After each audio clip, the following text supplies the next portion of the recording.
Hello friends, നമ്മുടെ ഔഷധ പഠന പരമ്പര ഇങ്ങനെ പുരോഗമിച്ചുകൊണ്ടിരിക്കുകയാണ്. പല ചെടികളെ കുറിച്ച് നമ്മൾ കണ്ടു. നിങ്ങൾക്ക് എല്ലാവർക്കും ഇഷ്ടമായി കാണുമെന്ന് ഞാൻ കരുതുന്നു.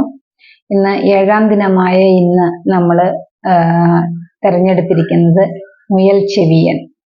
പേരുകൊണ്ട് നിങ്ങൾക്ക് എല്ലാവർക്കും വളരെ ഫെമിലിയർ ആണ് ആ പേരെങ്കിലും പലർക്കും ഈ ചെടിയെ പലപ്പോഴും തെറ്റിദ്ധരിക്കപ്പെടാറുണ്ട്. കാരണം പൂവാങ്കുരുന്നിലയും മുയൽ ചെവിയനും തമ്മിൽ വളരെ പേർക്ക് ആ ചെടികളുടെ തമ്മിലുള്ള സാമ്യം കൊണ്ട് തന്നെ അവയെ തെറ്റിദ്ധരിക്കപ്പെടാറുണ്ട്. പിന്നെ പലർക്കും അതിനിപ്പോൾ സുലഭമായിട്ട് കാണാൻ കിട്ടാറുമില്ല.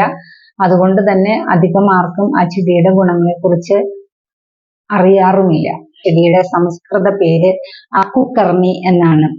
കുട്ടികൾക്ക് ഇത് കൃമിശല്യത്തിലും അതുപോലെ തന്നെ ടോൺസിലൈറ്റിസ് തുടങ്ങിയ അസുഖങ്ങളിൽ ഇത് ഇടിച്ചു പിഴിഞ്ഞ നീര് അല്പം തേനും ചേർത്ത് ഉള്ളിൽ കൊടുക്കുകയും അതുപോലെ തന്നെ പുറത്തുനിന്ന് തേക്കാനും അതുപോലെ ഇതിൻ്റെ ഇല ഇടിച്ചു പിഴിഞ്ഞ നീരിട്ട് കാച്ചി എണ്ണ മുറുക്കി തേച്ചാലും, നമ്മൾ സാധാരണ എണ്ണ തേക്കുമ്പോൾ വീട്ടിൽ പല ആളുകളും അവനവൻ്റെ ഇഷ്ടം പോലെ എണ്ണ കാച്ചുമ്പോൾ ഈ മുയൽ ചെവിയനും ഇട്ട് കാച്ചി കഴിഞ്ഞാൽ നീർപ്പിടുത്തമുള്ള ഒരു എണ്ണയാണ്. നീരിറക്കം വരില്ല ഈ എണ്ണ തേച്ചത്. കാരണം കഫവികാരങ്ങൾക്ക് ഒരു ശാശ്വത പരിഹാരം കൊടുക്കുന്ന ഒരു ഔഷധമാണ്.